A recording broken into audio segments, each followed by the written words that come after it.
All right, so it hasn't officially been reported, but it has been reported.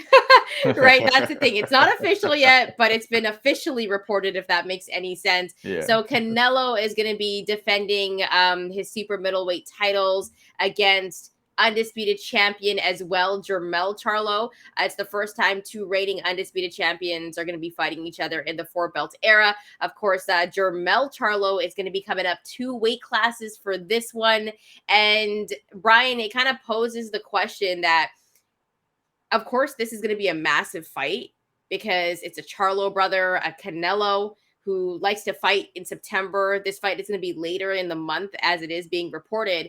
But this is a fight that I think people did want to see him fight a Charlo brother because at one point they were saying Canelo was ducking the Charlos. So what do you think this kind of means for Canelo's legacy if he ends up getting this victory?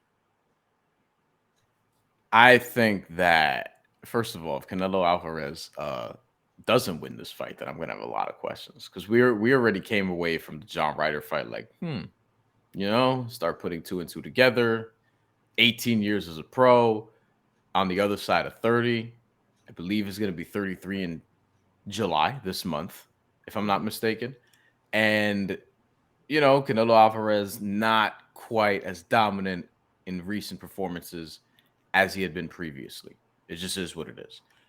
Jermell Charlo is an interesting challenge because a lot of the things with Canelo Alvarez is just he's super middleweight, wants to fight light heavyweight. There was talk of him fighting Badu Jack at cruiserweight, which I thought was ridiculous. And like I was like, I hope that fight doesn't happen, but also secretly kind of was like, I think Canelo could win that fight if they actually pulled it off.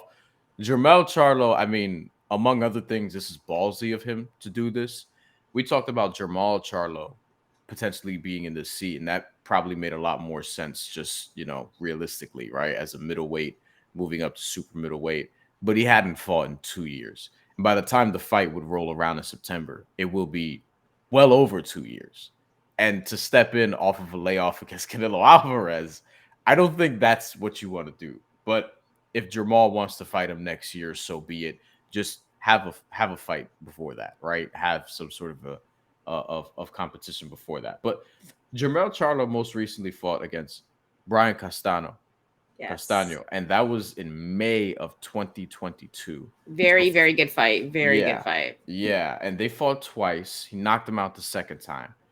And Jermell does have a loss on his record against Tony Harrison, a fight that I was there for that, covering it. He was pissed. A lot of people Yeah. thought that Tony Harrison, in the building, a lot of people thought Tony Harrison shouldn't have won that fight, but I disagree. I gave it to Tony Harrison. But Tony Harrison lost in the rematch, was taunting, and they got knocked out by Jermell Charlo.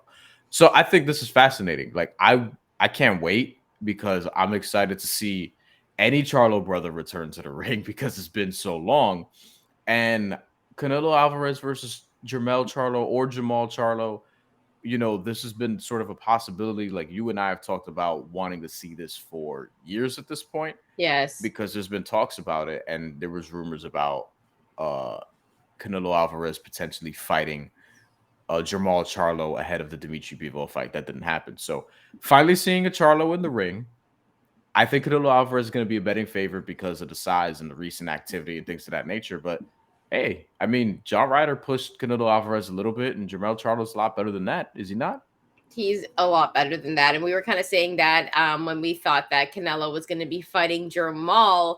And I was just like, listen, he's way better than John Ryder. John Ryder took him the distance. But at the same time, I mentioned this, Canelo was coming off of doing rehab on his wrist as well. He took some time off. So it was a big layoff for him because we were usually used to seeing Canelo fight 3-4 times a year at one point.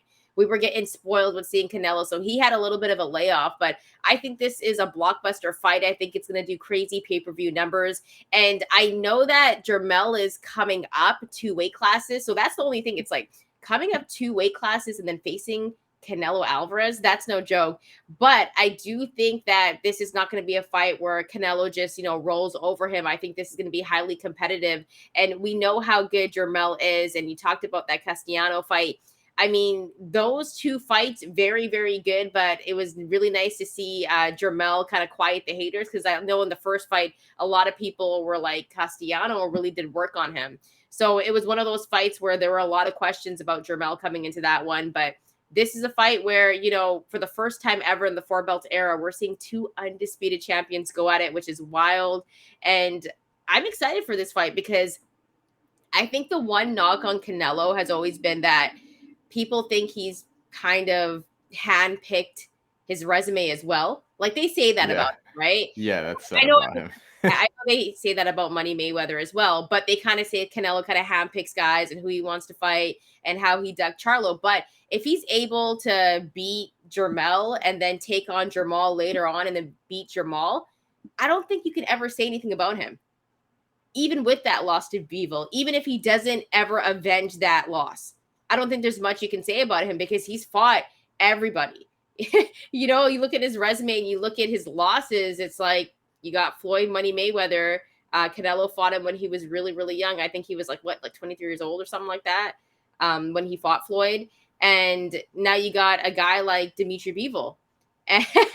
And Yeah. it's like, listen, he's very, very good. I know Bivol coming into that fight, a lot of people weren't taking him because it was Canelo. And we just thought, like you mentioned, he would just go to cruiserweight after and then take over that division. Like, that's what we were saying about Canelo because we were like pound for pound #1 boxer in the world at one point. But I think if he can beat Jermell and then beat Jermall, I think you gotta have that conversation of, you know, putting him higher on that list wherever you have him. So a really big, massive fight that we have to look forward to. Any last thoughts, Bryan, before we kind of move on from this topic? Yeah, just concerned because the guy coming up in recent years, you know, it can be a struggle.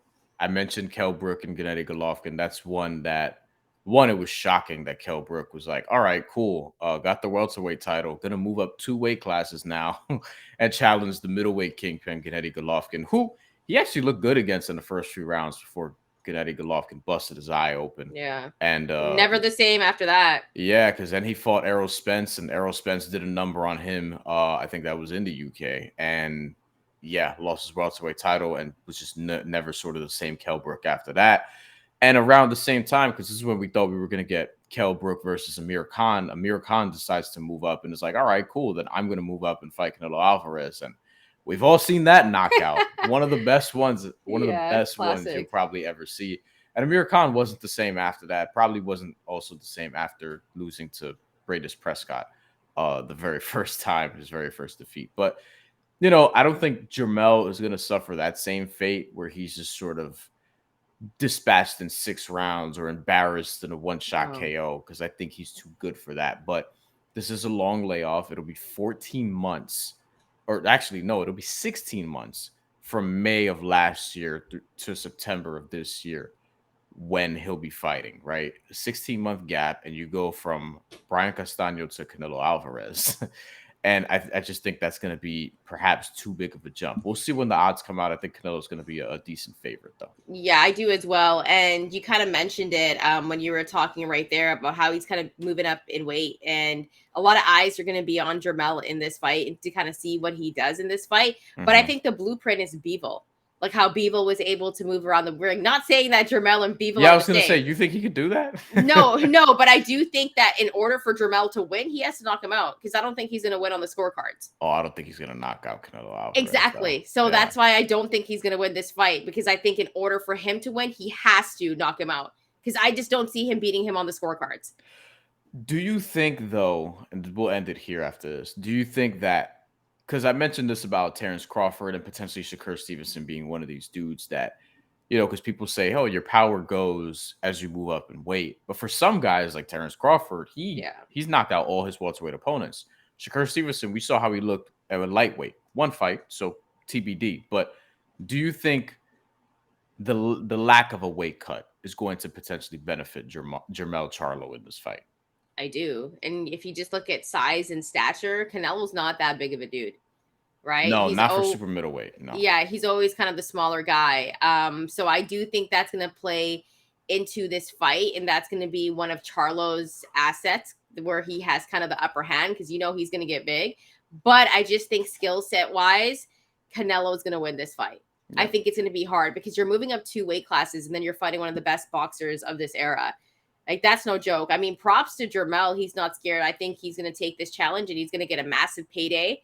probably his biggest payday of his career. I think it's actually going to be a very entertaining fight. I could see it being very close, but I just don't see him beating Canelo because, like I mentioned, it's got to be on the cards, which I don't think is going to happen because I think Canelo's more skilled. The judges love him, right? And hey man, we all saw the Miguel Cotto scorecards.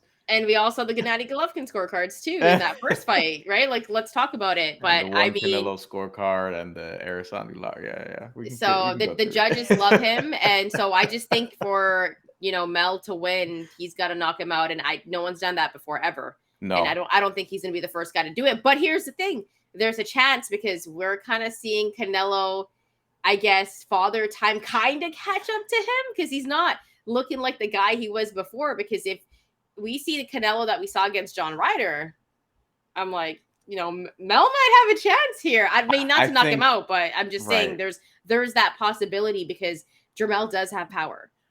So here's the thing I want to mention, right? Going back to the Kell Brook Amir Khan examples. Kell Brook had some moments before he got knocked out by Gennady Golovkin. So did Amir Khan. I think Amir Khan might have actually been winning that fight because he was jabbing well, using his feet, his movement. And I don't think he was winning. It's just I felt like we knew that he wasn't getting knocked out because we did, but like chin of glass, man. That guy does not have a chin. I thought it was up maybe 3 rounds to 2 or something like that. But regardless, it's really to say, like, I think Jermell Charlo is gonna have some moments in this fight that make people go, oh, like he actually performed better than expected. But then again, I don't necessarily know what people expect yet. So let's be fair to the public, right? But also, John Ryder had moments in that fight. He did, and that's the thing. Like, John Ryder had moments. He's bigger than Jermell Charlo, I suppose, naturally, but also he's just not better. And I think Jermell Charlo, his skill, it's gonna be interesting how he's prepared for this too. Like, Canelo Alvarez is not quite the same Canelo Alvarez that beat, I don't know, Danny Jacobs or Gennady Golovkin the second time, but still, it's Canelo Alvarez, man.